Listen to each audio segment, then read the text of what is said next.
ដោយពីរ៉ាមីតជាទីភ្នាក់ងារបកប្រែនាំមកគេសាកលវិទ្យាល័យអាមេរិកភ្នំពេញ AUPP បើកចំហទីផ្សារការងារតំបន់និងសកលលោកដល់និស្សិតខ្មែរមន្ទីរព្យាបាលថ្មិញបច្ចឹមជាមន្ទីរព្យាបាលថ្មិញឈានមុខគេនៅកម្ពុជាសាកលវិទ្យាល័យឯកទេសនៃកម្ពុជា CUS សិក្សាដើម្បីសមត្ថភាពវិជ្ជាជីវៈសិក្សាដើម្បីបុគ្គលិកលក្ខណៈសម្បត្តិល្អប្រពៃសិក្សានៅ CUS រមណីយដ្ឋាននាតយាជាឋានសួគ៌ត្រូពិចសម្រាប់លោកអ្នកនិងសាកលវិទ្យាល័យអាស៊ីអឺរ៉ុបមានបន្ថែមសេវាកម្មធានារ៉ាប់រងនិស្សិតលើគ្រោះថ្នាក់ផ្សេងៗ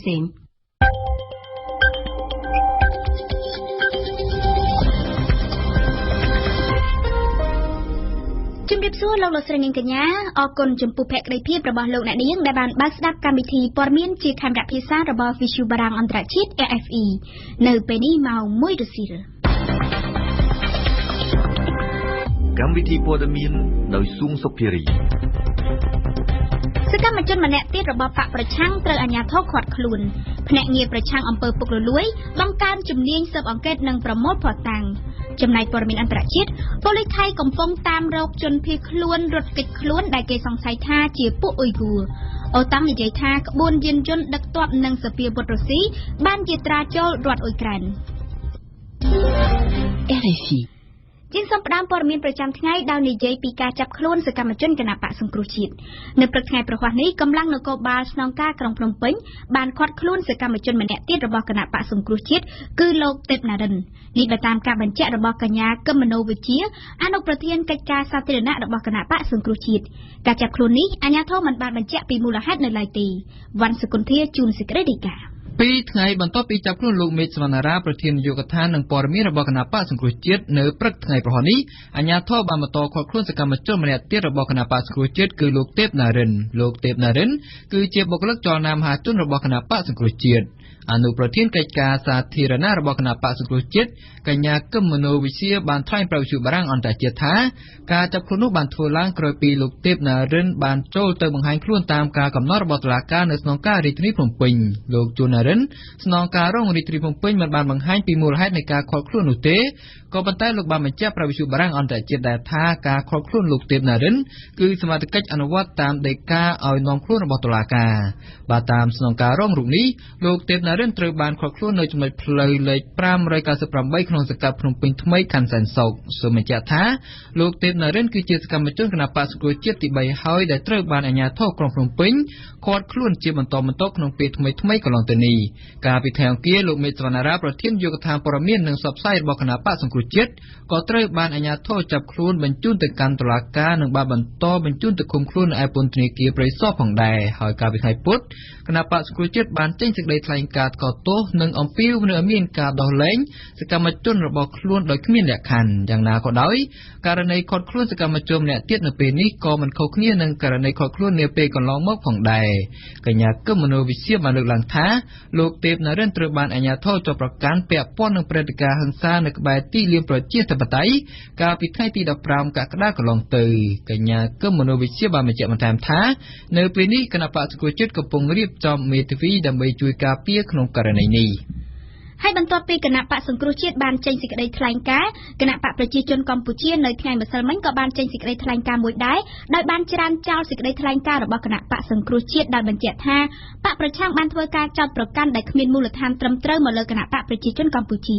ក្នុងសេចក្តីថ្លែងការណ៍របស់គណៈបកកណ្ដាលអំណាចបានបញ្ជាក់ថាករណីឃុំខ្លួននេះគឺជាចំណាត់ការតាមផ្លូវច្បាប់របស់ស្ថាប័នមានសមត្ថកិច្ចមិនមានជាប់ពាក់ព័ន្ធនឹងកិច្ចព្រមព្រៀងរវាងបកទាំងពីរនោះទេជាមួយគ្នានេះសេចក្តីថ្លែងការណ៍ក៏បានស្នើឲ្យគណៈបកសង្គ្រោះជាតិមានការប្រុងប្រយ័ត្នក្នុងការចេញសេចក្តីថ្លែងការណ៍ជាសាធារណៈណាមួយនៅព្រឹកថ្ងៃប្រហ័សទី13វិច្ឆិកានេះសហគមន៍ SOS ប្រលានយន្តហោះអន្តរជាតិនៅតាមបណ្ដោយផ្លូវ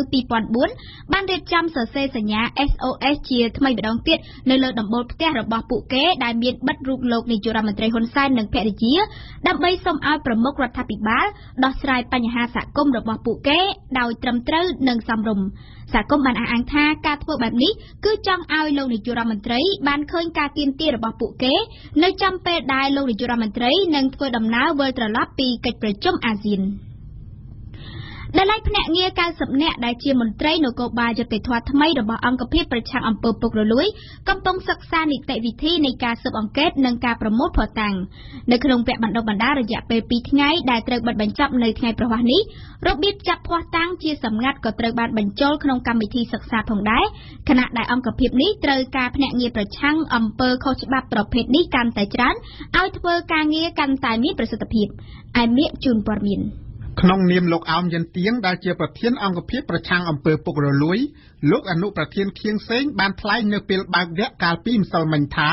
ការបណ្ដុះបណ្ដាលនេះជាទុនមួយដ៏សំខាន់ក្នុងការបង្កើនសមត្ថភាពភ្នាក់ងារ90នាក់របស់អង្គភាពឲ្យចេះនីតិវិធីស៊ើបអង្កេតនិងប្រមូលភស្តុតាងក្នុងនោះមានទាំងបច្ចេកទេសស៊ើបអង្កេតសម្ងាត់ផងដែរដោយសហការជាមួយក្រុមមេធាវីសម្រិទ្ធនិងដោយមានមន្ត្រីជំនាញមកពីក្រសួងយុតិធធម៌ក្រសួងមហាផ្ទៃស្ថាប័នតុលាការនិងអង្គភាពស៊ើបអង្កេតហិរញ្ញវត្ថុជាគ្រូឧទ្ទេសផងការចែករំលែកចំណេះដឹងជំនាញនិងបទពិសោធន៍របស់មន្ត្រីនគរបាលយុតិធធម៌នេះរួមបញ្ចូលទាំងរបៀបឃ្លាំមើលដាក់បង្កប់ភ្នាក់ងារលបស្ដាប់ថតសម្លេងនិងចាប់រូបភាពផងដែរបន្ថែមពីលើនីតិវិធីដែលព្រះរាជអាជ្ញាចៅក្រមស៊ើបអង្កេតនិងមេធាវីតែងតែប្រើនៅលើ website របស់អគ្គស្នងការដ្ឋាននគរបាលជាតិលោកខៀងសេងបានបង្ហើបឲ្យដឹងផងដែរថាអង្គភាពប្រឆាំងអំពើពុករលួយក្រុងបង្កើនកម្លាំងមន្ត្រីនគរបាលយុតិធធម៌យ៉ាងហោចណាស់ចំនួន80រូបទៀតដើម្បីធ្វើឲ្យការអនុវត្តការងារនៃអង្គភាពនេះកាន់តែមុតស្រួចនិងមានប្រសិទ្ធភាពខ្ពស់បច្ចុប្បន្នអង្គភាពប្រឆាំងអំពើពុករលួយដែលជាស្ថាប័នរបស់រដ្ឋាភិបាលមានមន្ត្រីនគរបាលយុតិធធម៌85រូបប៉ុន្តែបើតាមលោកខៀងសេងដែលជាអនុប្រធានអង្គភាពនេះតម្រូវការនៃអង្គភាពចេះតែមានកំណើនវគ្គបណ្ដុះបណ្ដាលស្ដីអំពីនីតិវិធីនៃការស៊ើបអង្កេតនិងការប្រមូលភស្តុតាងនេះត្រូវបានរៀបចំឡើងជាពិសេសសម្រាប់ភ្នាក់ងារដែលត្រៀមក្លាយជាមន្ត្រីនគរបាលយុតិធធម៌សិក្ខាកាមទាំងឡាយដែលត្រូវបិទបញ្ចប់សិក្ខាសាលានៅថ្ងៃប្រហ័សទី13ខែវិច្ឆិកាក៏ត្រូវបានគេរំពឹងថានឹងមានសមត្ថភាពកំណត់សកម្មភាពនានាដែលអាចជាអំពើពុករលួយក្នុងបច្ចេកវិទ្យាធនាគារផងដែរក្រុមសហជីពលោកអាត់ធុនដែលមិនសប្បាយចិត្តនឹងការដំឡើងប្រាក់ឈ្នួលដល់$128របស់រដ្ឋាភិបាលនៅចុងសប្តាហ៍នេះនឹងបើកកិច្ចប្រជុំជាមួយសមាជិកសហជីពរបស់ខ្លួនដើម្បីសុំសេចក្តីសម្រេចលោកអាត់ធុនបានបញ្ជាក់ថាប្រាក់ឈ្នួល$128នេះមិនទាន់ដល់កម្រិតមួយដែលកម្មករកម្មការិនីរស់នៅសមរម្យនៅឡើយនោះទេប៉ុន្តែសមាគមរោងចក្រកាត់ដេរកម្ពុជាហៅកាត់ថាជីម៉ាក់ក៏បានចេញសេចក្តីថ្លែងការណ៍សម្ដែងការសោកស្ដាយចំពោះការសម្រេចនេះជីម៉ាក់អះអាងថាការសម្រេចដំឡើងយ៉ាងគំហុកបែបនេះនឹងប៉ះពាល់យ៉ាងធ្ងន់ធ្ងរដល់ភាពអាចរស់រានមានជីវិតបានរបស់រោងចក្រជាច្រើនលោកអ្នកនាងនឹងបានស្ដាប់បន្ថែមពីរឿងនេះនៅក្នុងនេតិព្រឹត្តិការណ៍កម្ពុជាប្រចាំថ្ងៃនាពេលបន្តិចទៀតនេះយើងសូមជម្រាបពីព័ត៌មានអន្តរជាតិវិញដោយផ្ដើមដំបូងចេញពីប្រទេសថៃក្បែរខាងកម្ពុជាយើងនៅក្នុងប្រទេសថៃប៉ូលីសកំពុងតាមរកជនភៀសខ្លួនប្រមាណជាង100នាក់ក្នុងនោះមានស្ត្រីនិងកូនក្មេងដែលបានរត់គេចខ្លួនចេញពីមណ្ឌលមួយស្ថិតនៅប៉ែកកណ្ដាលប្រទេស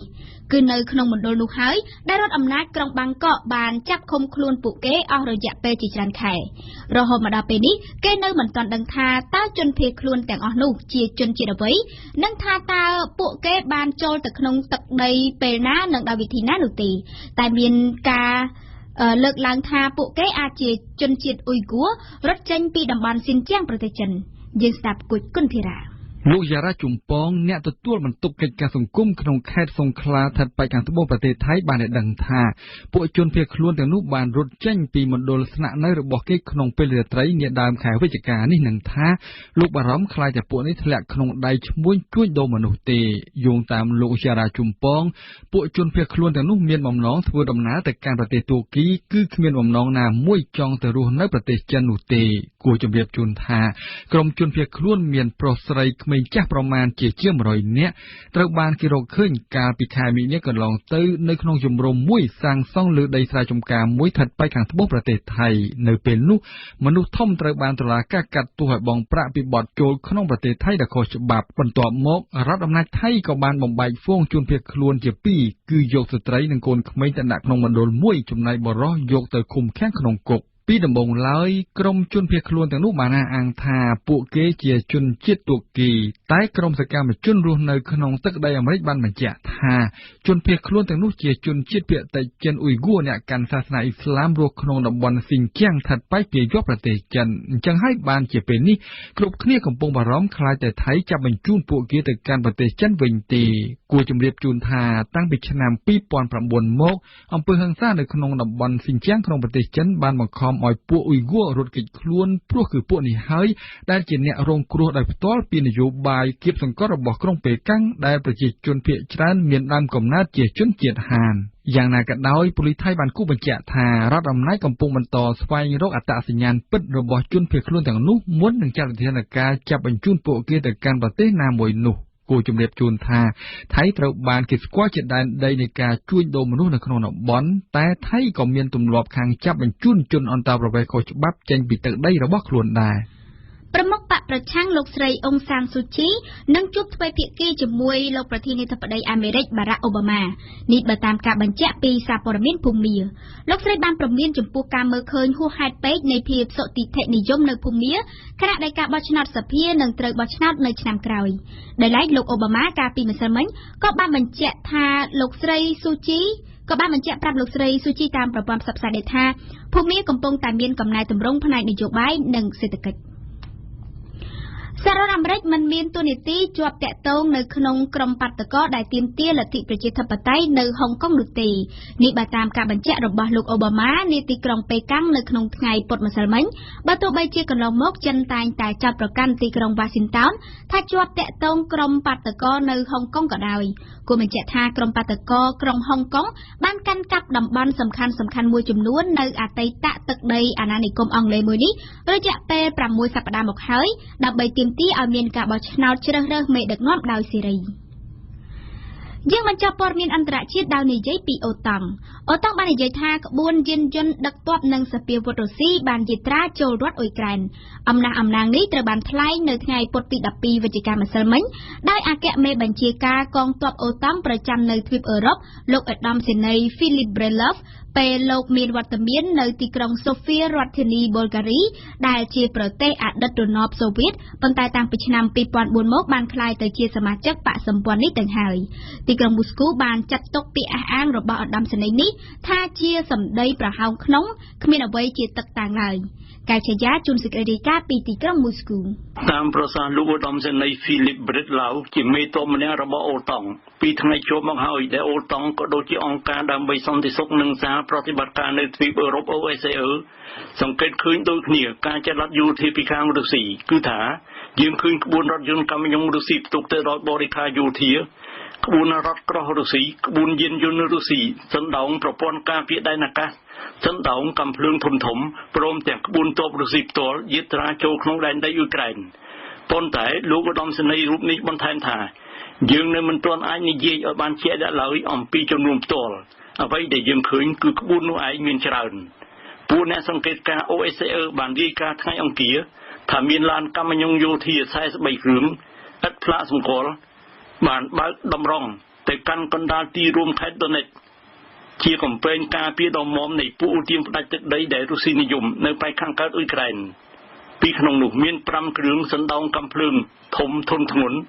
និង5គ្រឿងទៀតសណ្ដោងប្រព័ន្ធសម្រាប់បាញ់ស្រោចនៃរ៉ុកកែតប្រតិកម្មលោកឧត្តមសេនីយ៍ Philip Brelov ពន្យល់បំភ្លឺអ្វីដែលខ្ញុំព្រួយបារម្ភមែនទែនគឺស្ថានភាពការដែលអតីតព្រំដែនរវាងអ៊ុយក្រែននិងរុស្ស៊ីបែរទៅជាមានចន្លោះប្រហោងរហូតដល់បើកចំហលុះទាល់តែពីម្ខាងទៅម្ខាងទាំងកងទ័ពទាំងលុយទាំងមធ្យោបាយសម្រាប់គ្រប់គ្រងទាំងស្បៀងទាំងអាវុធចរាចរណ៍ស្រេចតែចិត្តដូច្នេះស្ថានភាពមិនល្អសោះឡើយម្ល៉េះហើយបានជាយើងត្រូវការឲ្យព្រំដែនអន្តរជាតិរបស់អ៊ុយក្រែននៅជាប់នឹងរុស្ស៊ីទទួលនៅការគោរពដើម្បីរឹតបន្តឹងការដឹកស្បៀងជាពិសេសសភាវុធទៅបំពេញពួកបាបោនៅប៉ែកខាងកើតរដ្ឋអ៊ុយក្រែនល្ងាចថ្ងៃ12វិច្ឆិកាក្រសួងការពារជាតិរុស្ស៊ីបានចេញសេចក្តីថ្លែងការណ៍ថាម៉ូស្គូលែងចាប់អារម្មណ៍ទៅហើយនឹងពាក្យថ្លែងមិនដឹងជាប៉ុន្មានលើកទៅហើយរបស់ឧត្តមសេនីយ៍ Philip Brelov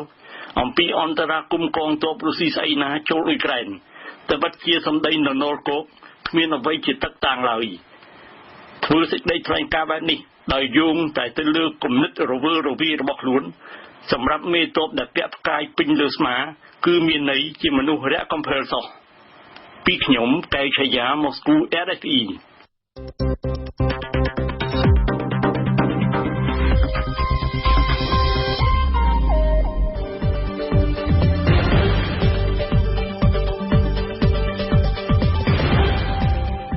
វិទ្យុបារាំង RFI ភ្នំពេញ 92 MHz សៀមរាប 92 MHz បាត់ដំបងក្រុងព្រះសីហនុ និងកំពង់ចាម 94.5 MHz លោកអ្នកនាងកំពុងស្ដាប់ការផ្សាយកម្មវិធីព័ត៌មានជាខេមរៈភាសារបស់វិទ្យុបារាំងអន្តរជាតិ RFE ជាបន្តទៀតនេះលោកអ្នកនាងនៅបានស្ដាប់កម្មវិធីផ្សាយរបស់យើងដែលក្នុងនោះរួមមានដំបូងគឺជានីតិព្រឹត្តិការណ៍កម្ពុជាប្រចាំថ្ងៃដែលរៀបចំជូនដោយសុនមេសាស្ដីអំពីប្រាក់ឈ្នួល$128សម្រាប់ឆ្នាំ2015រដ្ឋាភិបាលនិយាយថាសមរម្យថៅកែព្រួយបារម្ភចំពោះការបិទទ្វាររោងចក្រឯសហជីពថាមិនទាន់ទទួលយកបាននោះទេបន្ទាប់មកទៀតគឺជានីតិទស្សនៈព្រឹត្តិការណ៍កម្ពុជាដែលប៉ែនបូណានឹងវិភាគអំពីបញ្ហាប្រាក់ខែជាប្រធានបទក្តៅបំផុតមួយសម្រាប់រដ្ឋាភិបាលនៅក្នុងនីតិទស្សនៈព្រឹត្តិការណ៍ពិភពលោកលោកអ្នកនាងនៅបានស្ដាប់អៀងសុកមិញលើកឡើងអំពីប្រទេសបារាំងថាតើសង្គ្រាមដណ្ដើមអំណាចក្នុងបកកំពុងคล้ายជារឿងអាស្រូវរដ្ឋឬក៏យ៉ាងណាចំណែកនីតិទស្សនៈសារព័ត៌មាននៅថ្ងៃនេះគឺជាការរៀបចំជូនដោយអែមបៀនិងនៅចុងបញ្ចប់នៃកម្មវិធីព័ត៌មានរបស់យើងគឺជានីតិខ្ញុំនិយាយពីភាសារៀបចំជូនដោយឆៃហុកភេងដែលលើកឡើងអំពីចំណងផ្ទុយព្រឹត្តិការណ៍កម្ពុជាប្រចាំថ្ងៃ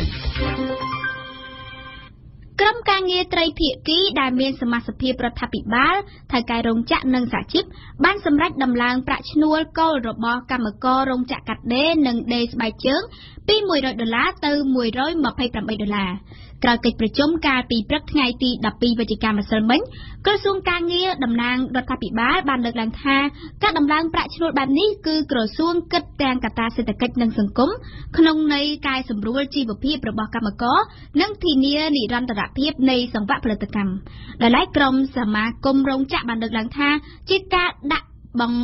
កំហិតបង្ខំរោងចក្រដោយឡែកសហជីពបានលើកឡើងថាការដំឡើងប្រាក់ត្រឹម$128នេះគឺមិនទាន់ឆ្លើយតបចំពោះតម្រូវការនិងអតិផរណារបស់កម្មករនោះទេសូមអញ្ជើញលោកអ្នកនាងស្ដាប់សេចក្តីរាយការណ៍របស់សុនមេសាជុំវិញរឿងនេះដូចតទៅក្នុងរយៈពេលពេញមួយឆ្នាំ2015កម្មករកម្មការិនីវិជ្ជាភ័ណ្ឌនិងដេរស្បែកជើងនៅកម្ពុជានឹងទទួលបានប្រាក់ឈ្នួលគួល$128ក្នុងមួយខែនេះជាសេចក្តីសម្រេចចុងក្រោយដែលប្រមុខរដ្ឋាភិបាលកម្ពុជាបានសម្រេចដាក់ចេញការសម្រេចនេះបានបូក$5បន្ថែមទៀតលើការសម្រេចរបស់គណៈកម្មការប្រឹក្សាការងារនៅក្នុងកិច្ចប្រជុំត្រីភាគីស្តីពីប្រាក់ខែគួលឆ្នាំ2015ជាប្រធានគណៈកម្មការប្រឹក្សាការងារនិងជារដ្ឋមន្ត្រីក្រសួងការងារលោកអ៊ុតសំហេងបានបញ្ជាក់ថាការសម្រេចរបស់រដ្ឋាភិបាលចុងក្រោយនេះគឺឈលលើកត្តាសេដ្ឋកិច្ចកត្តាសង្គមរបស់កម្មករនិងរួមទាំងការយកចិត្តទុកដាក់ផងដែរជាតួលេខមួយដែលសមហេតុសមផលហើយដែលយើងបានគិតគូរនៅគ្រប់ទិដ្ឋភាពទាំងអស់ហើយខ្ញុំក៏ជឿថាបងប្អូនកម្មករបានកែសម្រួលជីវភាពរបស់ខ្លួនប្រសើរជាងឆ្នាំចាស់ហើយរោងចក្រក៏មានលទ្ធភាពក្នុងការធានាគុតគង់ទៅដល់ប្រាក់ឈ្នួលនេះដល់បងប្អូនយើងផងដែរហើយផលិតភាពនឹងមានការកើនឡើងហើយទន្ទឹមនេះខ្ញុំក៏ជឿថាមតិអន្តរជាតិដែលកំពុងតាមដានលោកនឹងមានការចាប់អារម្មណ៍ហើយការបញ្ជាទិញនានានឹងហូរចូលមកកម្ពុជាបង្កើតឱកាសការងារការវិនិយោគកាន់តែច្រើនថែមទៀតភ្លាមក្រោយការសម្រេចជាចុងក្រោយរបស់រដ្ឋាភិបាលប្រធានសម្ព័ន្ធសហជីពជាតិកម្ពុជាលោកសំអូននិងជាសមាជិកគណៈកម្មការប្រឹក្សាការងារដែរនោះបានគាំទ្រការដំឡើងប្រាក់ឈ្នួលដល់កម្មករសម្រាប់ឆ្នាំ2015នេះក្រុមរបស់យើងក៏យើងស្វាគមន៍ចំពោះលទ្ធផលក្រោយនេះបាទយើងឃើញថានេះជាលទ្ធផលមួយដែលយើងអាចទទួលយកបានសម្រាប់ឆ្នាំ2015នេះពីព្រោះការទាមទារណាមួយក៏ដោយច្រើនយ៉ាងណាក៏ដោយក៏សុទ្ធតែត្រូវដែរគ្រាន់ថាកលៈទេសៈនិងពេលវេលាយើងមិនទាន់អាចទទួលយកមិនទាន់អាចដោះស្រាយបានអញ្ចឹងសម្រាប់ឆ្នាំ2015នេះខ្ញុំគិតថាចំនួននេះយើងនឹងអាចទទួលយកបានហើយយើងស្វាគមន៍ចំពោះតួលេខចុងក្រោយនេះប៉ុន្តែលោកអាតុនសមាជិកចរចាប្រាក់ឈ្នួលរបស់កម្មករនិងជាតំណាងក្រុមសហជីពនៅមិនទាន់សប្បាយចិត្តនៅឡើយទេព្រោះតែគោលជំហរ$140យើងនៅតែអត់ទាន់ទទួលយកបានទេព្រោះ អ្វីដែលយើងចង់បានបានន័យថាចង់បាននៅក្នុងបន្លោះ150ទៅ177ហើយបើយើងគិតមើលបើបាន140យើងបូកប្រាក់រង្វាន់$10ប្រាក់ធ្វើដំណើរ$7ទៀតទៅ157អញ្ចឹងហើយបើបាន123បានន័យថាបូកទាំងពីរទៅបាន145អញ្ចឹងវានៅតែខ្វះនៅឡើយអញ្ចឹងគឺយើងចង់បាន140គោលបំណងដើម្បីឲ្យពួកគេរស់បានសមរម្យនៅក្នុងពេលបច្ចុប្បន្នហ្នឹងហើយឥឡូវនេះគឺដោយសារតែការផ្ដល់ពី123ដល់128ធម្មតាវាអាចប្រសើរបន្តិចទេព្រោះចំនួនលេខ$5បានឡើងទៀតតែយើងនៅតែមិនទាន់ទឹកចិត្តចំពោះលេខនៅឡើយទេខុសពីលោកអាតធុនដែលបានលើកឡើងថាការផ្ដល់នេះមានចំនួនតិចតួចនោះតំណាងភាគីនយោជកក្នុងកិច្ចប្រជុំលោកណាងសុធីមិនសប្បាយចិត្តទាល់តែសោះព្រោះតែការដំឡើងនេះគឺច្រើនពេកមិនជាការពេញចិត្តទេពីព្រោះច្រើនណាស់វាមិនដែលរោងឧស្សាហកម្មណាមួយដែលអាចចំណេញ23%ក្នុងមួយឆ្នាំម្ដងទេក៏ប៉ុន្តែដូចខ្ញុំបញ្ជាក់អញ្ចឹងថាយើងមានកាតព្វកិច្ចគោរពនឹងការសម្រេចរបស់ LEC ហើយមានភារកិច្ចគោរពនៅអីជាការសម្រេចរបស់រដ្ឋាភិបាលសម្រាប់ការយល់ឃើញរបស់សមាគមរោងចក្រកាដេការដំឡើងច្រើនបែបនេះអាចនឹងបណ្ដាលឲ្យរោងចក្រមិនតិចជាង 30% នោះទេនឹងត្រូវប្រឈមនឹងការបិទទ្វារតាមការប៉ាន់ស្មានរបស់សមាគមកាដេយើងគិតថាមិនតិច 30% ទេដែលបាត់ពីទីផ្សារការងារមានន័យថាប្រហែលជា30ទៅ50រោងចក្រដែលបាត់ដែលយើងគិតថាយ៉ាងតិចក៏50000កម្មករដែលរងគ្រោះនឹងពីការងារក៏ប៉ុន្តែដូចយើងមានឆន្ទៈអញ្ចឹងយើងនឹងពិចារណាជាមួយនឹងរដ្ឋមន្ត្រីឯកឧត្តមរដ្ឋមន្ត្រីរកច្រកណាដើម្បីជួយទប់ស្កាត់ប៉ុន្តែប្រធានគណៈកម្មការប្រឹក្សាការងារលោកអ៊ិតសំហេងបានឆ្លើយតបថាការដំឡើងប្រាក់ឈ្នួលនេះនឹងអាចរក្សាបាននៅវិនិយោគទុនទៅវិញនោះទេខ្ញុំជឿថាយើងនៅមានលទ្ធភាពប្រកួតប្រជែងនៅឡើយពិតមែនថាលេខនេះវាអាចឡើងលើសប្រទេសមួយចំនួនដែលជាដៃគូមួយរបស់យើងខ្ញុំឧទាហរណ៍ថាបើជាមួយវៀតណាមយើងអាចប្រហាក់ប្រហែលឬលើសតិចតួចហើយបើជាមួយមីយ៉ាន់ម៉ាឬជាមួយបង់ក្លាដេសយើងឡើងលើសវាហើយប៉ុន្តែខ្ញុំជឿថាអ្វីដែលជាកិត្តិនាមឬមួយក៏ការគិតគូរផ្នែកសុខុមាលភាពរបស់យើងនឹងបានជាកត្តាទាក់ទាញធំសម្រាប់អ្នកវិនិយោគមកវិនិយោគនៅកម្ពុជាលោកអាតធុនបន្ថែមមិនជឿទេហើយនយោជកតែងតែនិយាយចឹងតាំងពីឆ្នាំមុនថាឲ្យតែឡើងប្រាក់ឈ្នួលដល់តែបាត់រោងចក្រប៉ុន្តែរោងចក្រនឹងកើនឡើងរហូតតាំងពី400ឡើង600ឥឡូវឡើង1000ក្រុមហ៊ុនហើយពេលបច្ចុប្បន្ននេះដែលបាត់រោងចក្រមួយចំនួនហ្នឹងគឺរោងចក្រធំគាត់បបែកសាខា subcontractor តូចគាត់នឹងបាត់អាតូចហ្នឹងទេហើយគាត់ថាទៅបាត់រោងចក្រតាមពិតអត់ទេគឺគាត់តែគេបន្ថយតំណែងនៅពេលដែលយើងកំពុងតែមានបញ្ហាចរចាប្រាក់ឈ្នួលហ្នឹងហើយបញ្ហាដោះស្រាយឲ្យអ្នកស្លាប់អ្នករងរបួសអត់តចប់តែប៉ុណ្ណឹងទេអ្នកនាំពាក្យក្រសួងការងារលោកហេងសួរបានបន្ថែមថារដ្ឋាភិបាលជឿជាក់ថាវិនិយោគទុននឹងនៅតែវិលមកកាន់កម្ពុជាវិញត្បិតរបាំងពាណិជ្ជកម្មការងារត្រូវបានរដ្ឋាភិបាលសម្រួលនិងលក្ខខណ្ឌផ្សេងវាអាចជាកង្វល់មួយសម្រាប់ភាគីនយោជកហើយយើងក៏បានដឹងថាវាអាចមានផលប៉ះពាល់មួយចំនួនទៅលើវិស័យកាត់ដេរក៏ប៉ុន្តែដោយផ្អែកទៅលើទស្សនវិជ្ជាជាក់ស្ដែងភាពសុខស្រួលដែលបងប្អូនកម្មករយោជកភាគច្រើនគាត់ទទួលយករួមផ្សំជាមួយនឹងភាពគេហៅថាជឿទុកចិត្តបាននៃតំណែងវិជ្ជាជីវៈនៅកម្ពុជានោះអ្នកបញ្ជាទិញធំគាត់នឹងវិលត្រឡប់មកវិញហើយដោយមានការជំរុញពីដៃគូអភិវឌ្ឍយើងមួយចំនួនក៏ដូចជាការកែសម្រួលលក្ខខណ្ឌពាណិជ្ជកម្មក៏ដូចជាលក្ខខណ្ឌវិនិយោគមួយចំនួនយើងសង្ឃឹមថាផលប៉ះពាល់នេះប្រហែលជាអាចគ្រប់គ្រងបានយ៉ាងណាក៏ដោយការដំឡើងប្រាក់ឈ្នួលជិត$20សម្រាប់កម្មករម្នាក់ៗនោះសមាគមរោងចក្រកាដេបានបញ្ជាក់ថាជាការចំណាយខ្ពស់ព្រោះតែថ្លៃពន្ធដារនិងការចំណាយផ្សេងៗដែលរោងចក្រមានកាតព្វកិច្ចបង់ជូនរដ្ឋដូច្នេះក្រុមសមាគមរោងចក្រកាដេនឹងស្នើឲ្យរដ្ឋាភិបាលជួយបន្ធូរបន្ថយលើការចំណាយរបស់ខ្លួនលោកណាងសុធីឧស្សាហកម្មគឺវាតាក់ទងលើកត្តា3កត្តាទី1គឺកត្តាវត្ថុធាតុដើមកត្តាទី2គឺកត្តាពលកម្មតាក់ទងកម្មករហើយកត្តាទី3គឺកត្តាដែលពាក់ព័ន្ធមានទឹកភ្លើងដឹកជញ្ជូនពន្ធដារហើយនឹងកត្តាផ្សេងៗទៅតាមច្បាប់បើសិនជា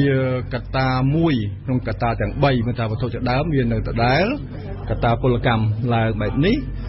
យើងនឹងពិចារណាជាមួយរដ្ឋាភិបាលថាលោកអាចជួយសម្រួលអីដើម្បីកាត់បន្ថយហានិភ័យពីការបាត់បង់ឧស្សាហកម្មនៅកម្ពុជាការព្រួយបារម្ភរបស់យើងដូចជាថ្លៃសេវាដឹកជញ្ជូនទឹកភ្លើងប្រាក់ពន្ធដារសពបែបយ៉ាងដែលសង្គមរដ្ឋបាលជួយសម្រួលយ៉ាងណាដើម្បីទប់ស្កាត់ខ្លាយការរលំដួលទៅហើយកម្មកររោងចក្រយើងនឹងបាត់ការងារយើងប្រឈមមុខនឹងវិបត្តិឆ្លើយតបនឹងការទាមទាររបស់ក្រុមថៅកែរោងចក្រកាត់ដេរនេះលោកហេងសួរបានឲ្យដឹងថារដ្ឋាភិបាលមិនប្រងើយកន្តើយចំពោះក្តីព្រួយបារម្ភរបស់ថៅកែរោងចក្រកាត់ដេរនោះទេនៅក្នុងកិច្ចប្រជុំនេះក៏លោកបានទទួលយកនៅសំណុំពររបស់ភាគីនយោជកថានឹងរៀបចំឲ្យមានកិច្ចប្រជុំគេហៅថាក្រុមការងារតំណែងវិជ្ជាជីវៈឬក្រុមការងារទី8របស់រដ្ឋាភិបាលនេះ ដើម្បីពិនិត្យលទ្ធភាពថាតើយើងត្រូវមានគោលនយោបាយយ៉ាងដូចម្តេចដើម្បីធានាថាផលប៉ះពាល់នៃការដំឡើងប្រាក់ឈ្នួលបរិមាណនេះវាមិនមានធ្ងន់ធ្ងរទៅលើវិស័យកាត់ដេរយើងត្រូវអង្គុយជាមួយគ្នាថាតើយើងរកវិធីយ៉ាងម៉េចដើម្បីកាត់បន្ថយនៅផលប៉ះពាល់នេះទៅលើវិស័យនេះប៉ុន្តែសម្រាប់សហជីពលោកអាតធុនការដំឡើងត្រឹមតែ$128នេះនៅមិនទាន់ស្ងប់ចិត្តនៅឡើយទេក្រុមលោកនឹងសុំសេចក្តីសម្រេចពីតំណាងសហជីពនៅទូទាំងប្រទេសនៅសប្តាហ៍ក្រោយលោកអាតធុនប៉ុន្តែទោះបីយ៉ាងណាក៏ដោយគឺយើងនឹងជជែកគ្នាជាមួយសមាជិករបស់យើងថាតើយើងធ្វើអីបន្តទៀតប៉ុន្តែពេលនេះគឺយើងបានសួរក្រៅផ្លូវការគាត់ថាគឺយើងអាចជំទាស់ឬក៏យើងស្នើឲ្យរដ្ឋាភិបាលពិចារណាចំនួនលេខឡើងវិញសិនដើម្បីឈានដល់ការសម្រេចប្រាក់ឈ្នួល$128ជាចុងក្រោយនេះក្រុមពិភាក្សាត្រីភាគីដែលមានសមាជិកភាពរដ្ឋាភិបាលសហជីពនិងតកែរោងចក្របានជួបប្រជុំគ្នាអស់រយៈពេលជាង4ខែមកហើយពលគឺចាប់តាំងពីខែកក្កដាមកម្លេះកន្លងមកការពិភាក្សាមិនដែលឈានដល់ចំណុចស្របគ្នានោះទេសហជីពទាមទារចំនួន$140យ៉ាងតិចរីឯសមាគមរោងចក្រហ៊ានផ្ដល់តែ$110តែប៉ុណ្ណោះសូមបញ្ជាក់ដែរថាក្រៅពីប្រាក់ឈ្នួលគោលសុទ្ធរបស់កម្មករចំនួន$128នោះកម្មករពេញសិទ្ធិម្នាក់នឹងអាចទទួលបានប្រាក់ឈ្នួលជាមធ្យមចន្លោះពី$147ដល់$156ដែលបូកបញ្ចូលនៅប្រាក់ធ្វើដំណើរជាប្រចាំថ្ងៃចំនួន$7ប្រាក់រង្វាន់ការងារទៀងទាត់$10ថ្លៃបាយចំនួន$2000រៀលក្នុងមួយថ្ងៃនិងប្រាក់អតីតភាពការងារពី$2ទៅ$11ថែមទៀតផងបើទោះបីជាការសម្រេចបន្ថែមលើប្រាក់ឈ្នួលសម្រាប់ឆ្នាំ2015នេះមិនបានផ្គប់ចិត្តភាគីទាំងសងខាងក៏ដោយប៉ុន្តែអ្នកនាំពាក្យក្រសួងការងារលោកហេងសួរបានគូបញ្ជាក់ថាជាសញ្ញាមួយដែលមជ្ឈដ្ឋានទូទៅមើលឃើញថាជាការឈានឡើងកាន់តែប្រសើរសម្រាប់ជីវភាពរបស់កម្មករដែលធ្លាប់តែលំបាកលំបិនបើទោះបីជាមិនដល់កម្រិតដែលចង់បានក៏ដោយ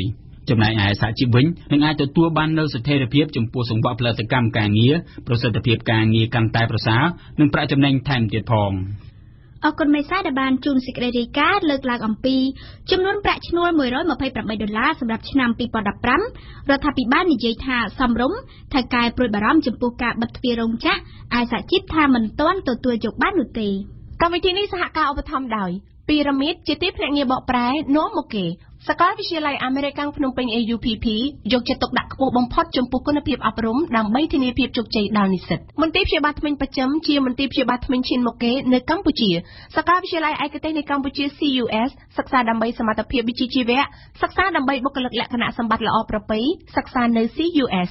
រមណីយដ្ឋានណាតយ៉ាជាឋានសួគ៌ត្រូពិចសម្រាប់លោកអ្នកនិងសាកលវិទ្យាល័យអាស៊ីអឺរ៉ុបមានបន្ថែមសេវាកម្មធានារ៉ាប់រងនិស្សិតលើគ្រោះថ្នាក់ផ្សេងៗទេសនាព្រឹត្តិការណ៍កម្ពុជាក្នុងចំណោមបញ្ហាចម្រូងចម្រាសជាច្រើនដែលធ្វើឲ្យផ្ទុះការតវ៉ាបញ្ហាប្រាក់ខែគឺជារឿងសំខាន់ជាងគេមួយការតវ៉ាបញ្ហាប្រាក់ខែដែលផុសផុលជាងគេកំពុងកើតមាននៅក្នុងវិស័យកាត់ដេរនិងក្នុងចំណោមគ្រូបង្រៀនខ្លះប៉ុន្តែមន្ត្រីរាជការមិនទាន់ហ៊ានចេញមុខតវ៉ានៅឡើយទេយ៉ាងណាក៏ដោយនៅក្នុងសម័យកាលសេដ្ឋកិច្ចទីផ្សារសេរីនិងសម្ភារៈនិយមដូចបច្ចុប្បន្នដែលការចំណាយប្រចាំថ្ងៃកាន់តែខ្ពស់ឡើងជាលំដាប់នោះបញ្ហាប្រាក់ខែគឺជាប្រធានបទក្តៅបំផុតមួយសម្រាប់រដ្ឋាភិបាលដែលត្រូវពុះពាក្យដោះស្រាយយើងស្ដាប់បទវិភាគរបស់ប៉ែនប៊ូណារហូតមកទល់នឹងពេលនេះសកម្មភាពតវ៉ារឿងប្រាក់ខែដែលកើតមានខ្លាំងជាងគេ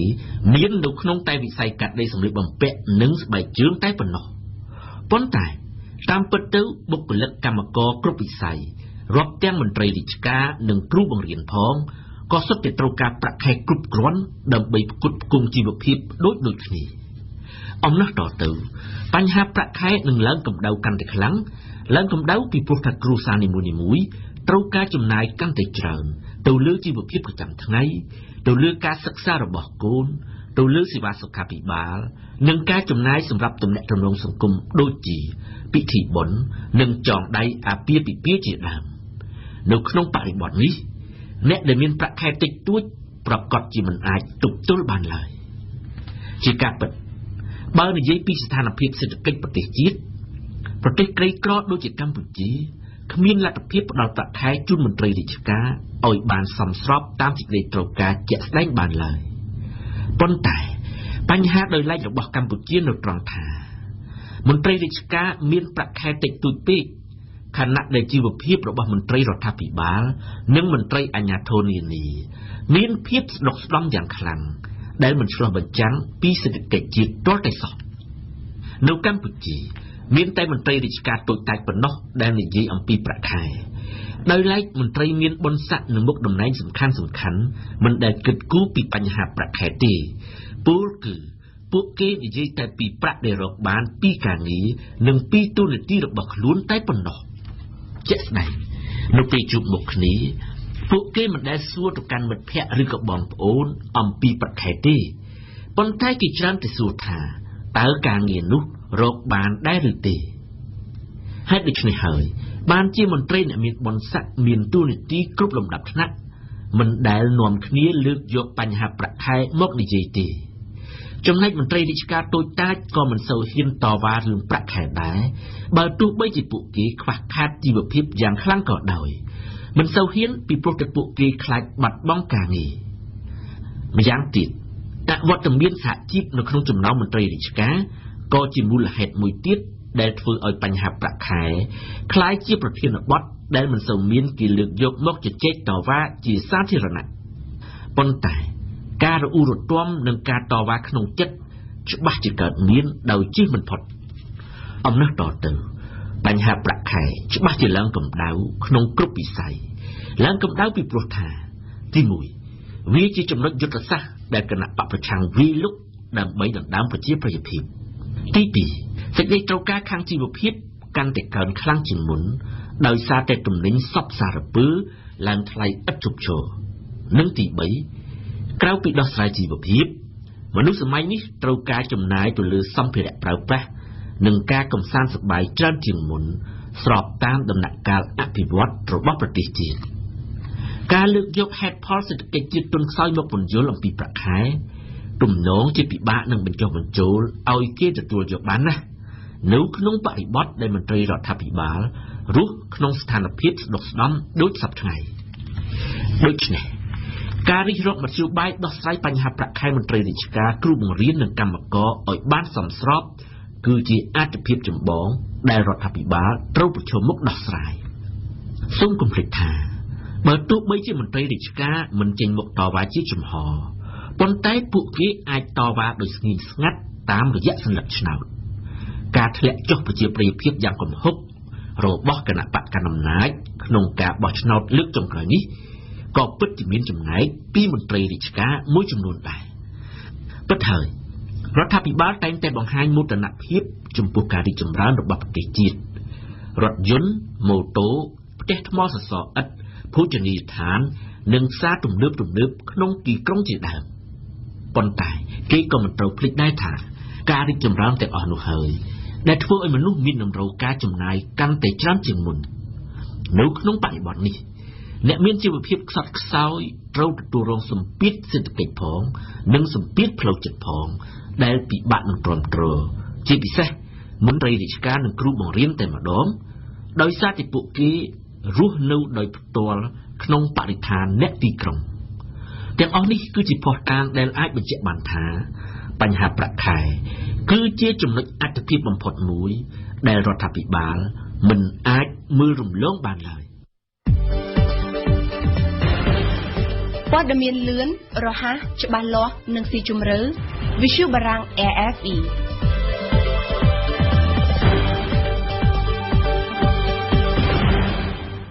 អរគុណបូណាដែលបានរៀបចំនីតិទស្សនៈព្រឹត្តិការណ៍កម្ពុជាលើកឡើងអំពីបញ្ហាប្រាក់ខែជាប្រធានបទក្តៅបំផុតមួយសម្រាប់រដ្ឋាភិបាលលោកអ្នកនាងកំពុងស្ដាប់ការផ្សាយកម្មវិធីព័ត៌មានរយៈពេល1ម៉ោងរបស់ Visual បារាំងអន្តរជាតិ RFE ទស្សនៈព្រឹត្តិការណ៍ពិភពលោកសង្គ្រាមនយោបាយសង្គ្រាមដណ្ដើមអំណាចគ្នាហែកហួរក្នុងបកក្នុងរដ្ឋាភិបាលមានមិនចេះចប់មិនចេះហើយទេនៅប្រទេសបារាំងនៅចុងសប្តាហ៍នេះរឿងអាស្រូវមួយថ្មីទៀតទើបបានផ្ទុះឡើងដែលស្ទើរតែคล้ายទៅជារឿងអាស្រូវរដ្ឋអតីតនាយករដ្ឋមន្ត្រីពីឆ្នាំ2007ដល់ឆ្នាំ2012លោក Frank Fillon បានទៅពឹងពាក់វិមានប្រធានាធិបតីអេលីសេឲ្យជួយកម្ចាត់គូប្រជែងលោក Nicolas Sarkozy តាមផ្លូវតុលាការនេះបើតាមអ្នកកាសែតរបស់សារព័ត៌មាន Le Monde ដែលបានទម្លាយព័ត៌មានតាមរយៈការចេញលក់សៀវភៅមានចំណងជើងថា Sarkozyតើលោក François Fillon ពិតជាបានស្វែងរកអន្តរាគមន៍ខាងក្រៅដើម្បីកម្ចាត់គ្នាឯងមែនឬក៏យ៉ាងណាតើនរណាជាអ្នករងផលវិបាកនៃរឿងអាស្រូវនេះខ្លាំងជាងទេយើងស្ដាប់ការបំភ្លឺរបស់អៀងសុកមិញ បាទតាមកាសែត Aigrec លើមុខលោក François Fillon អតីតនាយករដ្ឋមន្ត្រីបារាំងពីឆ្នាំ2007ដល់ឆ្នាំ2012ដែលបានបង្ហាញចេតនាចង់ចូលឈ្មោះធ្វើជាបេក្ខជនប្រធានាធិបតីសម្រាប់ការបោះឆ្នោតឆ្នាំ2017បានទៅជួបអគ្គលេខាធិការវិមានប្រធានាធិបតី Élysée ឲ្យបើតាមឃ្លានៅក្នុងសម្រងកាសែតវាប្រហារឲ្យខ្លាំងនិងឲ្យបានលឿនការវាយប្រហារឲ្យបានលឿនមានន័យថាចង់បំបាក់ជើងលោក Nicolas Sarkozy កុំឲ្យត្រឡប់ចូលមកប្រជែងក្នុងឆាកនយោបាយវិញទាន់រឿងរ៉ាវបានកើតឡើងនៅថ្ងៃទី24មិថុនាឆ្នាំ2014ពេលដែលគណៈបក្សស្ដាំនិយម UMP ក្នុងសំណុំរឿង Big Malion លោក François Fillon បានអញ្ជើញលោក Jean-Pierre Juillet ដែលធ្លាប់ជារដ្ឋលេខាធិការទទួលបន្ទុកកិច្ចការអឺរ៉ុបក្រោមបង្គាប់លោកតែបច្ចុប្បន្នជាអគ្គលេខាធិការវិមាន Élysée និងជាមនុស្សចំណិតរបស់លោកប្រធានាធិបតី François Hollande ឲ្យមកទទួលទានអាហារជាមួយបើតាមលោកអគ្គលេខាវិមាន Élysée លោក François Fillon ងប់ខ្លាំងមិនចង់ឃើញលោក Nicolas Sarkozy ត្រឡប់មកធ្វើនយោបាយវិញទេហើយសំណុំរឿងតុលាការដែលបានចាប់ផ្ដើមបើកតាំងពីកុងឆ្នាំ2013មានសកម្មភាពមិនទាន់ចិត្តលោកទើបលោក Fillon ត្រូវការមកពឹងពាក់វិមានប្រធានាធិបតីឲ្យជួយធ្វើអន្តរាគមន៍ជំរុញតុលាការឲ្យប្រញឹកដៃឡើងក៏ប៉ុន្តែប្រព័ន្ធតុលាការជាអំណាចឯករាជ្យប្រធានាធិបតីមិនត្រូវការលូកដៃអ្វីទេនេះគឺជាចម្លើយតបរបស់លោកអគ្គលេខាធិការវិមាន Élysée ដែលកាសែត Le Monde ប្រមូលនិងថតសម្លេងបានប៉ុន្តែបើតាមលោក Fillon ដែលបានចេញមុខការពារខ្លួនតាមគ្រប់មធ្យោបាយបានទទួលស្គាល់ថាបានជួបទទួលទានអាហារថ្ងៃត្រង់ជាមួយនឹងអគ្គលេខាធិការវិមាន Élysée មែនក៏ប៉ុន្តែមិនបាននិយាយអ្វីពាក់ព័ន្ធប្រឆាំងនឹងរឿងលោក Nicolas Sarkozy ឡើយលោកធ្វើនយោបាយយូរហើយតែមិនត្រូវការប្រើល្បិចបែបនេះទេហើយលោកក៏គ្មាននិស្ស័យបែបអសិលធម៌ដែរមនុស្សទី3ទទួលទានអាហារជាមួយអាចធ្វើជាសាក្សីបាន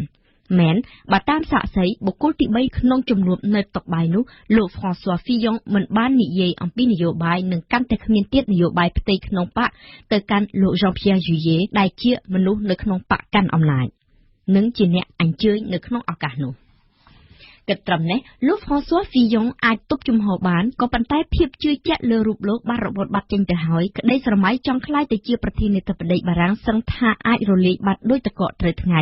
ពីព្រោះមួយរយៈពេលចុងក្រោយនេះការគ្រប់គ្រងបេក្ខភាពរបស់លោក François Fillon បានធ្លាក់ចុះជាលំដាប់បូកផ្សំជាមួយនឹងរឿងអាស្រូវនេះទៀតដែលការពិតមិនដឹងជាយ៉ាងណាឡើយពីព្រោះមានតែសម្ដីទល់នឹងសម្ដីប៉ុណ្ណោះរវាងលោក Fillon និងលោក Juillet ដូច្នេះសកម្មជនបកក៏ដូចជាពលរដ្ឋបារាំងពិតជាមានគំនិតកើតសង្ស័យថាលោក François Fillon អាចចងសម្ព័ន្ធភាពជាមួយនឹងសត្រូវដើម្បីកម្ចាត់គ្នាឯងក៏ថាបានអ្នកដែលទាញផលប្រយោជន៍បានចំណេញខ្លាំងជាងគេគឺលោក Alain Juppé អិសរាជជននយោបាយគណៈបក UMP ម្នាក់ទៀតដែលបានប្រកាសចូលឈ្មោះជាបេក្ខជនប្រធានាធិបតីនិងដែលមិនសូវចេញស្ដីអ្វីច្រើនលោក Nicolas Sarkozy វិញក៏អាចទាញផលប្រយោជន៍ខ្លះដែរពីសំណុំរឿងនេះដោយតាំងខ្លួនជាអ្នកអោបក្រសោបកូនចៅទោះខុសក្តីត្រូវក្តីក៏ប៉ុន្តែសំណុំរឿងតុលាការអាចងាកមកត្របាក់ចាប់លោកបានគ្រប់ពេលវេលាការខាតបង់ដុតធំគឺវិមានប្រធានាធិបតីនិងក្រុមអ្នកកាន់អំណាចឯណោះទេភាពមិនជាក់លាក់និងមិនចេះទប់សម្ដីរបស់លោក Jean-Pierre Juillet ជាអគ្គលេខាធិការវិមានប្រធានាធិបតីបាននឹងកំពុងរុញច្រានរដ្ឋាភិបាលដែលអប្រជាប្រិយភាពស្រាប់ឲ្យជួបការលំបាកកាន់តែខ្លាំងក្រោយពេលធ្លាយរឿងអាស្រូវនេះភ្លាមគណៈបក្សស្ដាំនិយម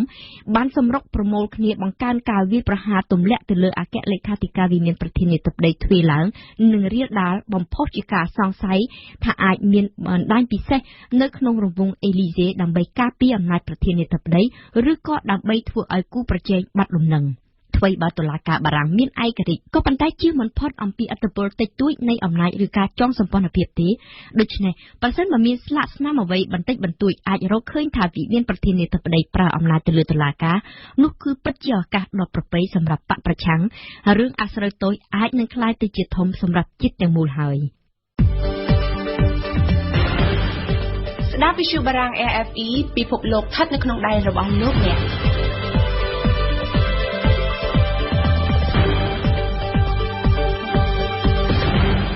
អរគុណសុមិញដែលបានស្រាយបំភ្លឺជំវិញចម្ងល់ថានៅប្រទេសបារាំងតើសង្គ្រាមដណ្ដើមអំណាចក្នុងបកកំពុងតែក្លាយជារឿងអាស្រូវរដ្ឋឬក៏យ៉ាងណាទេសនាសារព័ត៌មាននីតិទេសនាសារព័ត៌មាននៅថ្ងៃនេះគឺជាភារៈរបស់ឯមៀតែនៅថ្ងៃនេះសារព័ត៌មានដែលចេញផ្សាយនៅស្រុកខ្មែរចាប់អារម្មណ៍ទៅលើព្រឹត្តិការណ៍អ្វីខ្លះសូមអញ្ជើញលោកអ្នកនាងស្ដាប់ការអធិប្បាយរបស់ឯមៀដូចតទៅ នៅថ្ងៃប្រហ័សនេះរឿងធំបំផុតលើទំព័រមុខរបស់កាសែតល្បីៗដែលនិយាយភាសាខ្មែរសុទ្ធតែផ្ដោតទៅលើរឿងប្រាក់ឈ្នួលអបបរមាថ្មីរបស់កម្មករនិយោជិតរស្មីកម្ពុជារាយការណ៍រឿងនេះក្រោមចំណងជើងថាប្រាក់ខែកម្មកររោងចក្រកាត់ដេរឆ្នាំ2015ឡើងដល់$128ដោយផ្អែកតាមសេចក្តីប្រកាសរបស់ក្រសួងការងារនិងបណ្ដុះបណ្ដាលវិជ្ជាជីវៈកាសែតនេះលើកឡើងថារាជរដ្ឋាភិបាលកំណត់ឡើងពី$100ដល់$128កាសែតលម្អិតថាកិច្ចប្រជុំនឹងការបោះឆ្នោតនៅថ្ងៃទី12វិច្ឆិកាម្សិលមិញគឺគណៈកម្មការប្រឹក្សាការងារបានស្នើតួលេខចំនួន$123ជូនលោករដ្ឋមន្ត្រីក្រសួងការងារនិងបណ្ដុះបណ្ដាលវិជ្ជាជីវៈប៉ុន្តែបើតាមការសរសេរនៅក្នុងកាសែតសម្ដេចនាយករដ្ឋមន្ត្រីហ៊ុនសែនបានសម្រេចបន្ថែម$5ទៀតទៅលើអ្វីដែលលោកអ៊ិតសំហេងបានដាក់ជូននាយករដ្ឋមន្ត្រី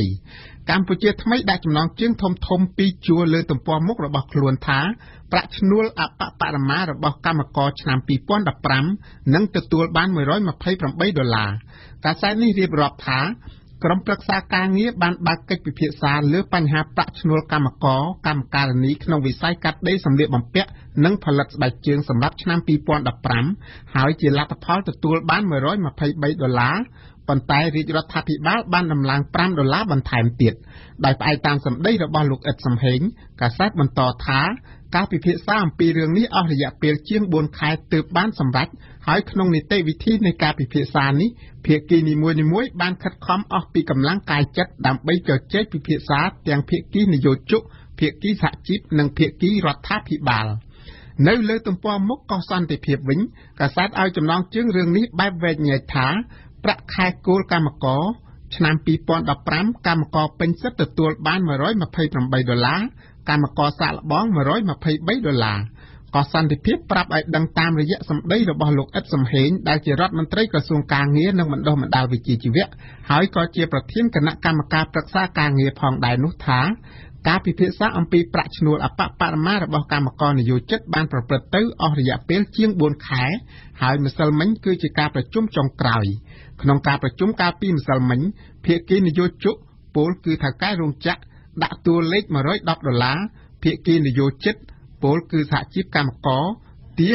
$140ហើយភាគីរដ្ឋាភិបាលកំណត់$121បើតាមកាសែតនេះដោយមើលឃើញចំហរបស់ភាគីទាំងសងខាងមានភាពតឹងតែងនោះភាគីរាជរដ្ឋាភិបាលបានសម្របសម្រួលនិងបានកែតួលេខថ្មីឲ្យឡើងដល់$123សម្រាប់កម្មករសាកល្បងនិង$128សម្រាប់កម្មករពេញសិទ្ធិ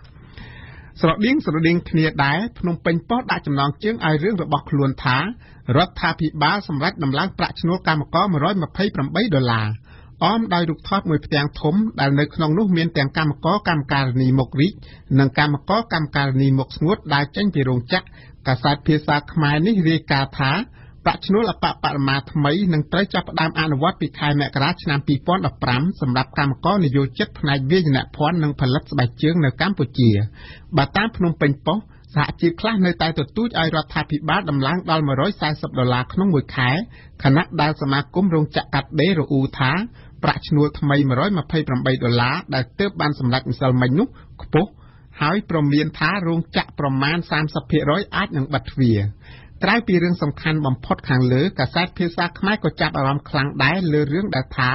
តុលាការសម្រេចដាក់ទោសស្ត្រី3នាក់និងព្រះសង្ឃ1អង្គរយៈពេល1ឆ្នាំនិងពិន័យ$2លានពីបទប្រើហិង្សាប្រឆាំងមន្ត្រីសាធារណៈមានស្ថានទម្ងន់ទោសតាមមាត្រា504នៃក្រមព្រហ្មទណ្ឌរឿងសមត្ថកិច្ចចាប់ព្រះសង្ឃ2អង្គដែលគង់នៅវត្តស្ទឹងមានជ័យនិងរឿងដែលថាកំពុងផែអន្តរជាតិនឹងធ្វើនៅកម្ពុជា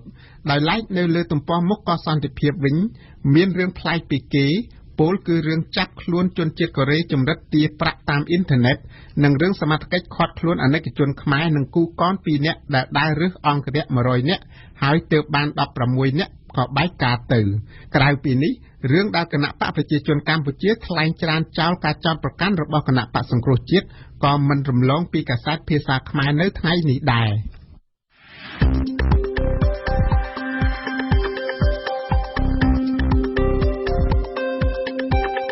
ព័ត៌មានទាន់ហេតុការណ៍បទយកការប្រកបដោយវិជ្ជាជីវៈទស្សនៈសារព័ត៌មានខ្មែរបទវិភាគគ្រប់ជ្រុងជ្រោយផ្ដល់ជូនដោយ Visu Barang RFE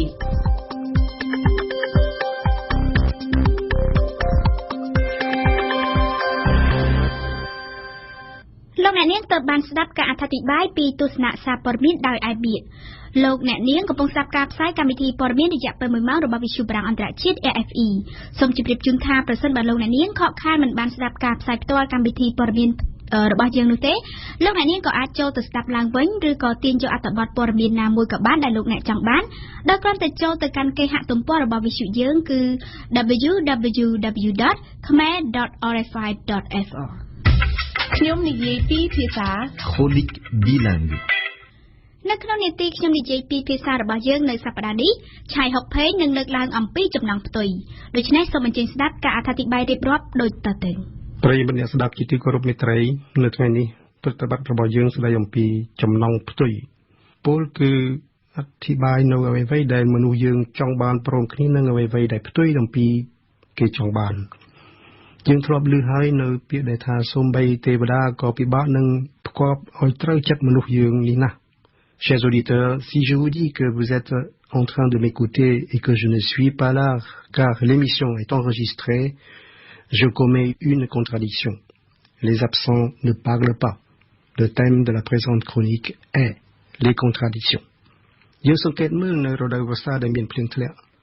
ប្រជាកសិករអ្នកស្រែអ្នកចំការមានចិត្តត្រេកអរដោយបានឃើញដំណាំទាំងឡាយសប្បាយទទួលព្រះភិរុនបង្កើតជាផ្លែជាផ្ការីឯកម្មករសំណង់ផ្ទះផ្លូវស្ពានលាក់ធ្វើមុខក្រញើពីព្រោះពួកគេពុំអាចបំពេញការងារបាននៅក្រោមទឹកភ្លៀងទេ Nous avons remarqué que l'être humain complique la vie dans des contradictions quasi quotidiennes. Dans le pays où le soleil est omniprésent, l'un des critères de beauté est la peau blanche. Les gens s'exposent rarement au soleil, sauf les paysans et les cultivateurs qui sont obligés de travailler en plein air. ក្នុងមុខវិជ្ជាដាំស្លម្ហូបអាហារបង្អែមចំអាបក៏យើងត្រូវការបន្ថែមជាតិផ្ទុយពីការចង់បានទើបលទ្ធផលចង់បញ្ចប់ធ្វើឲ្យអ្នកបរិភោគសរសើរថាមានរសជាតិឆ្ងាញ់មែនមិនភ្លាវរាវរោគអំបិលមួយចាប់ដាក់ក្នុងបង្អែមឬក៏រោគស្ករបន្តិចដាក់ក្នុងទឹកត្រី En revanche, en France, comme dans tous les pays d'Europe, dès que le soleil apparaît, les gens se prélassent à la terrasse ou s'entassent à la plage pour se bronzer. En effet, les êtres humains sont difficiles à satisfaire. La nature n'est jamais assez généreuse pour eux. ចំណងផ្ទុយមួយបែបទៀតគឺគ្រូបាអាចារ្យដែលបង្រៀនព្រានប្រដៅសិស្សគុណក្នុងចិត្តរបស់គាត់គឺសំដៅយកការត្រងត្រាប់នៅវិជ្ជានានាដើម្បីឲ្យក្មេងមានអនាគតល្អប៉ុន្តែនៅក្នុងបច្ចុប្បន្នកាលដែលកំពុងរៀនសូត្រសិស្សនិងនិស្សិតត្រូវបានទទួលការជេរតេះដៀឬរងនៅរំពាត់ឬទណ្ឌកម្មផ្សេងៗដែលធ្វើឲ្យឈឺកាយនិងមិនអោយសប្បាយចិត្តហើយមានសិស្សខ្លះក៏បោះបង់ការសិក្សាដើរប៉ោឡែផងក៏មាន Une autre contradiction se trouve dans les richesses des pays. Mon professeur en droit international, professeur au Collège de France, Feu René Jean Dupuis, m'a appris qu'il y a les riches pauvres et les pauvres riches. រីឯយានជំនិះដែលកំពុងតែបើកបរតាមផ្លូវលំក្តីតាមវិថីក្រាលកៅស៊ូខ្មៅក្តីគោលបំណងរបស់មគ្គុទ្ទេសក៍គឺដឹកជញ្ជូនភស្តុភារមនុស្សម្នាឲ្យទៅដល់ទីដៅដែលបានក្រុងទុកប៉ុន្តែប្រសិនបើមានលបឿនលឿនស្លៅផ្ដាច់ប្រលឹងធ្វើឲ្យភ្លុកក្រឡាប់ស្លាប់នឹងរបួសអ្នកដំណើរតើអំពើនេះវាមិនផ្ទុយអំពីការចង់បានទេឬអ្វី Regardez m'a-t-il dit les pays producteurs de pétrole ils sont riches en pétrole certes mais ses habitants sont pauvres en plus renchérit-il ils empruntent de l'argent aux pays industrialisés ចំណងផ្ទុយមួយចំពោះទៀតស្ថិតនៅលើចិត្តនៅអំពើរបស់មនុស្សនៅតាមវត្តអារាមក្តីឬនៅវេលាប្រារព្ធធ្វើពិធីបុណ្យក្តីដែលហៅថាពុទ្ធបរិស័ទគឺពួកអ្នកដែលយកព្រះពុទ្ធជាគំរូពួកគាត់ទន្ទិញសូត្រចាំមាត់នៅការផ្សាយមេត្តានៅអវាទឲ្យយកជាផ្លូវកណ្ដាលមានខន្តីឧបេក្ខាជាស្ពានប៉ុន្តែនៅក្នុងទីវត្តអារាមដល់ដែរនោះមានពួកបរិស័ទមួយចំនួនចាក់ក្បាច់កាច់គ្នាទៅវិញទៅមកដើម្បីត្រួតត្រាវត្តយើងសួរថាចំណងផ្ទុយរបៀបនេះវាជាស្ពានឆ្ពោះទៅកាន់ឋានសួគ៌និព្វានដែរឬទេឆ្លើយថាទេពួកគាត់របៀបនេះនឹងចាប់ចិត្តជាចិញ្ចក់នៅតាមទីវត្តជាពំកាំ Quant à ces derniers qui sont pauvres en pétrole, ces habitants sont riches. Ils vivent mieux que ceux des pays producteurs. Vu sous l'angle de l'or noir, mon professeur n'a pas tort. Il voulait souligner la misère dans laquelle vit encore les habitants des pays riches en ressources naturelles. J'adopte volontiers son raisonnement, bien qu'il mérite d'être nuancé.មនុស្សស្បែកខ្មៅចង់បានស្បែកសមាន Michael Jackson ជាអាចរីឯមនុស្សស្បែកសនៅអឺរ៉ុបនាំគ្នាដេករនលរនីលហាលថ្ងៃពីព្រោះពួកគេចង់បានស្បែកពណ៌ខ្មៅទងដែងទីបដាអិនព្រំមេណាក៏មិនអាចប្រកបចិត្តមនុស្សលោកឲ្យបានត្រូវ 100% បានទេ L'une de mes précédentes chroniques a pour thème le paradis terrestre. Certains paragraphes de la chronique soulignent la contradiction entre le vécu et le ressenti. Je ne reviens pas là-dessus. Pour l'heure, demandons-nous si les pauvres sont heureux et les riches sont-ils malheureux? Dans l'affirmative, dans un cas comme dans l'autre, nous sommes en présence d'une flagrante contradiction. Karot Kaila Jogging Baignu, Cheng Tiet Pol Bikron Kloun, ធ្វើឲ្យអ្នករត់មានសុខភាពរឹងមាំអាយុយឺនយូរ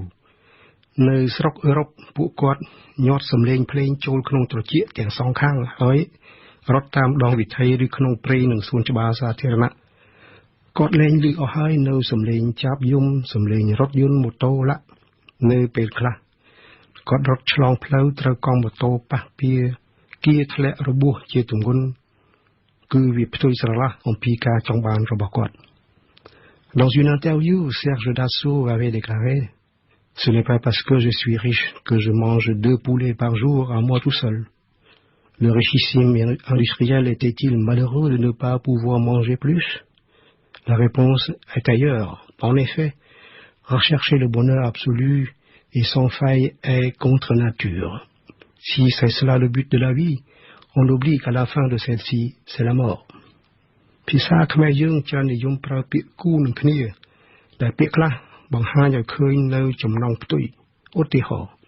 មុជទឹកមុជភក់ដេកពួនឬរត់លូនពិចារណាទៅប្រសិនបើមុជទឹកលេងនឹងភក់គឺប្រកាសជាជាប់ដីពេញខ្លួនប៉ុន្តែបើមនុស្សដែលដេកលក់នៅមួយកន្លែងគឺធ្វើឲ្យគេស្រួលរកឃើញបានន័យថា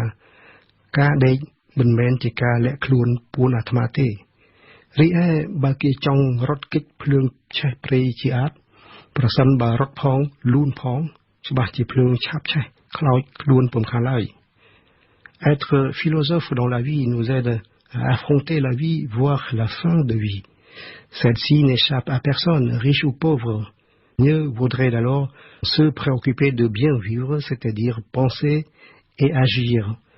Cette devise caractérise la passion de l'homme. C'est le bien vivre. La contradiction, quant à elle, réside dans la pensée sans action. Je m'explique. Je pense, donc je veux obtenir quelque chose,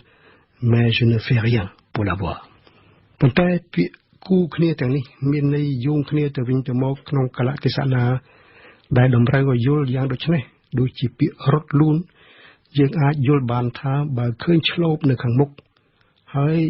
យើងត្រូវតែលូនលាក់ខ្លួនកុំរត់ Être et avoir,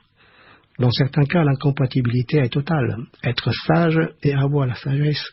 c'est compatible. Être riche et avoir la fortune, c'est également compatible. Compatible parce que cela va de soi, tout en étant acceptable. Toutefois, être pauvre et avoir la pauvreté, cet état de double pauvreté n'est pas acceptable. Parce que la nature de l'homme est de vivre avec aisance. នៅក្នុងខែកុម្ភៈកន្លងមកក្រុមញាតិគ្រួសារខ្ញុំបានយកអង្គទៅប្រគេនព្រះចៅអធិការម៉ៅគុណនៅវត្តព្រះវិហារធំស្រុកត្បូងឃ្មុំខេត្តព្រៃវែងយើងបានស្គាល់កូនសិស្សរបស់លោកម្នាក់ឈ្មោះកំសត់សំណាង À l'heure où je vous parle, les scientifiques cherchent les moyens pour tuer la mort. Autrement dit, pour prolonger la vie, peut-être même pour l'éternité. Le géant Google est de la partie. Exemple, pour ne pas mourir noyé, on songe à produire la pilule d'oxygène permettant à l'homme de respirer dans l'eau. Dans 10 ou 20 ans, cette pilule sera peut-être distribuée dans les avions et sur les bateaux. Nous verrons bien cela. Mais pour l'heure, il convient de clore la présente chronique. Au revoir. Et à bientôt. ចំណងផ្ទុយនៃភាពកំសត់គឺមានសំណាងនេះជានាមត្រកូលនិងនាមខ្លួនរបស់កុមារនោះ ប៉ុន្តែប្រសិនបើបានឃើញជីវភាពក្រីក្ររបស់គ្នាក៏បីយើងពិចារណាថាក្មេងនេះពុំសូវមានសំណាងទេខ្ញុំចង់បន្តប្រតិបត្តិនេះមួយប្រយោគទៀតប៉ុន្តែពេលវេលាធ្វើខ្ញុំបញ្ចប់ត្រឹមនេះនៅចំណងផ្ទុយដែលជាប្រធានបទនៅថ្ងៃនេះសូមអរគុណ វិទ្យុបារាំង AFE ជាខេមរៈភាសាផ្សាយមួយថ្ងៃ13ម៉ោងពីម៉ោង 7 ព្រឹកដល់ម៉ោង 8 យប់ ដោយមានកម្មវិធីព័ត៌មាន3ម៉ោងក្នុងមួយថ្ងៃគឺពេលព្រឹកពីម៉ោង 7 ដល់ម៉ោង 8 ថ្ងៃរសៀលពីម៉ោង 1 ដល់ម៉ោង 2 ពេលយប់ពីម៉ោង 7 ដល់ម៉ោង 8 សូមកុំភ្លេចបើកស្ដាប់វិទ្យុបារាំង AFE 92 MHz នៅភ្នំពេញនិងសៀមរាប 94.5 MHz នៅបាត់ដំបងក្រុងព្រះសីហនុនិងកំពង់ចាម ស្ដាប់វិទ្យុបារាំងដើម្បីស្គាល់ពិភពលោកកាន់តែច្បាស់និងដើម្បីទទួលចំណេះដឹង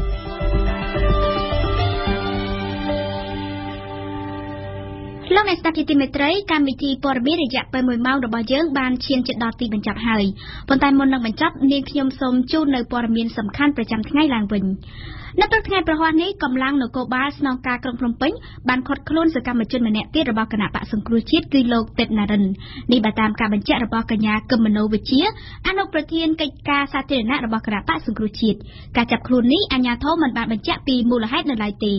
សូមស្ដាប់សេចក្តីរាយការណ៍របស់វ៉ាន់សុគន្ធាឡើងវិញ 2 ថ្ងៃបន្ទាប់ពីចាប់ខ្លួនលោកមេឃសវណ្ណារាប្រធាននាយកដ្ឋាននិងព័ត៌មានរបស់គណៈបក្សសង្គ្រោះជាតិនៅព្រឹកថ្ងៃប្រហ័សនេះអាជ្ញាធរបានបន្តឃាត់ខ្លួនសកម្មជនម្នាក់ទៀតរបស់គណៈបក្សសង្គ្រោះជាតិគឺលោកទេពណារិនលោកទេពណារិនគឺជាបុគ្គលិកចលនាមហាជនរបស់គណៈបក្សសង្គ្រោះជាតិអនុប្រធានកិច្ចការសាធារណៈរបស់គណៈបក្សសង្គ្រោះជាតិកញ្ញាគឹមមនោវិជ្ជាបានថ្លែងប្រាប់វិទ្យុបារាំងអន្តរជាតិថា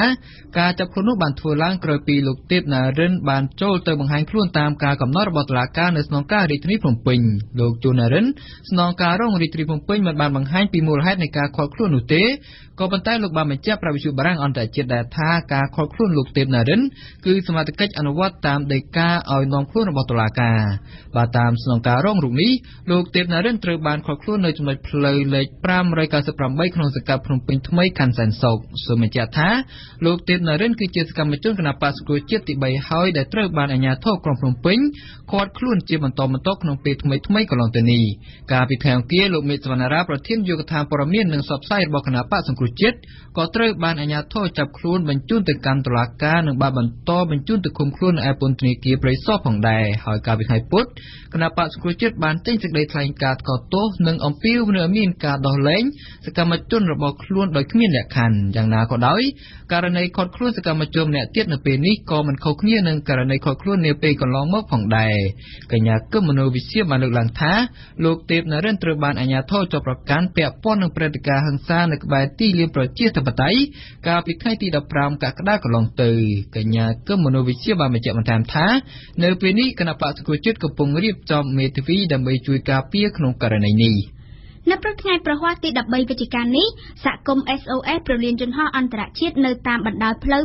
2004 បានរៀបចំសរសេរសញ្ញា SOS ជាថ្មីម្ដងទៀតនៅលើដំបូលផ្ទះរបស់ពួកគេដែលមានបិទរូបលោកនាយករដ្ឋមន្ត្រីហ៊ុនសែននិងភរិយាដើម្បីសូមឲ្យប្រមុខរដ្ឋាភិបាលដោះស្រាយបញ្ហាសហគមន៍របស់ពួកគេដោយត្រឹមត្រូវនិងសមរម្យសហគមន៍បានអះអាងថាការធ្វើបែបនេះគឺចង់ឲ្យលោកនាយករដ្ឋមន្ត្រីបានឃើញការទាមទាររបស់ពួកគេនៅចំពេលដែលលោកនាយករដ្ឋមន្ត្រីនឹងធ្វើដំណើរត្រឡប់ពីកិច្ចប្រជុំអាស៊ាន កម្ពុជានិងរុស្ស៊ីបានឯកភាពគ្នាក្នុងការបង្កើតគណៈកម្មការនៃប្រទេសទាំងពីរដើម្បីដោះស្រាយបញ្ហាបំណុលដែលកម្ពុជាជំពាក់រុស្ស៊ីនោះលោកនាយករដ្ឋមន្ត្រីហ៊ុនសែនបានជួបពិភាក្សាការងារទ្វេភាគីជាមួយលោក Dmitry Medvedev នាយករដ្ឋមន្ត្រីរុស្ស៊ីក្នុងខណៈដែលអិសរាជជនទាំងពីរបានអញ្ជើញទៅចូលរួមក្នុងកិច្ចប្រជុំកម្ពុជាអាស៊ានលើកទី 25 និងកិច្ចប្រជុំកម្ពុជាពាក់ព័ន្ធនានានៅទីក្រុងណៃពីដោប្រទេសមីយ៉ាន់ម៉ានៅក្នុងជំនួបពិភាក្សាគ្នានោះសមាភាគីទាំងពីរក៏បានធ្វើការពិភាក្សាទៅលើបញ្ហាបំណុលដែលកម្ពុជាជំពាក់ក្នុងសម័យក្រោយសង្គ្រាមឆ្នាំ 1979 ដោយភាគីកម្ពុជាបានស្នើដល់ភាគីរុស្ស៊ីឲ្យមានការបន្ធូរបន្ថយអត្រាការប្រាក់ស្របតាមកិច្ចព្រមព្រៀងទីក្រុងប៉ារីសនិងស្របពេលដែលកម្ពុជាកំពុងតែជួបប្រទះនៅការលំបាកនេះបើតាមការចុះផ្សាយរបស់ទីភ្នាក់ងារព័ត៌មានជាតិកម្ពុជា ការកបាត់ក្រហមកម្ពុជានៅថ្ងៃទី13វិច្ឆិកានេះបានចេញសេចក្តីជូនដំណឹងជាសាធារណៈប្រកាសថាការកបាត់ក្រហមកម្ពុជាមិនបានទទួលប្រាក់ចំនួន$4,000របស់លោកស្រីសំមនីកានោះទេលោកស្រីសំមនីកាដែលបានទារប្រាក់ជំងឺចិត្តពីអ្នកបើកបររថយន្តតាក់ស៊ីម្នាក់ចំនួន$4,000ដោយចោទថាបានបង្កការភ័យខ្លាចដល់ខ្លួនតាមសេចក្តីជូនដំណឹងរបស់ការកបាត់ក្រហមកម្ពុជាលោកស្រីសំមនីកាមានមុខងារជារដ្ឋលេខាធិការក្រសួងទេសចរបានធ្វើបទសម្ភាសន៍ក្នុងកម្មវិធីទូរទស្សន៍បាយ័នកាលពីថ្ងៃទី12វិច្ឆិកាដោយបានគូបញ្ជាក់ថាប្រាក់$4,000ដែលជាសំណងទទួលបានពីអ្នកបើកបរតាក់ស៊ីនោះគឺយកមកបរិច្ចាគការកបាត់ក្រហមប៉ុន្តែរហូតមកដល់ពេលនេះការកបាត់ក្រហមបានបញ្ជាក់ថាមិនបានទទួលប្រាក់នោះទេនិងថាផ្អែកតាមគោលការណ៍គ្រឹះភាពមនុស្សធម៌នៃចលនាអន្តរជាតិការកបាត់ក្រហមនិងអត្តច័ន្ទក្រហមសូមបដិសេធមិនទទួលយកថវិកានោះឡើយភ្នាក់ងារ90នាក់ដែលជាមន្ត្រីនគរបាលយុតិធធម៌ថ្មីរបស់អង្គភាពប្រឆាំងអំពើពុករលួយកំពុងសិក្សានីតិវិធីនៃការស៊ើបអង្កេតនិងការប្រមូលភស្តុតាងលោកអ្នកស្ដាប់ជាទីមេត្រីកម្មវិធីព័ត៌មានរបស់យើងនៅពេលនេះបានឈានដល់ទីបញ្ចប់ហើយអរគុណសម្រាប់ការតាមដានស្ដាប់របស់លោកអ្នកនាងនៅខណៈពេលនេះនាងខ្ញុំសួងសុភារីរួមនឹងសហការីទាំងអស់របស់វិទ្យុយើងសូមអរគុណនិងសូមជម្រាបលា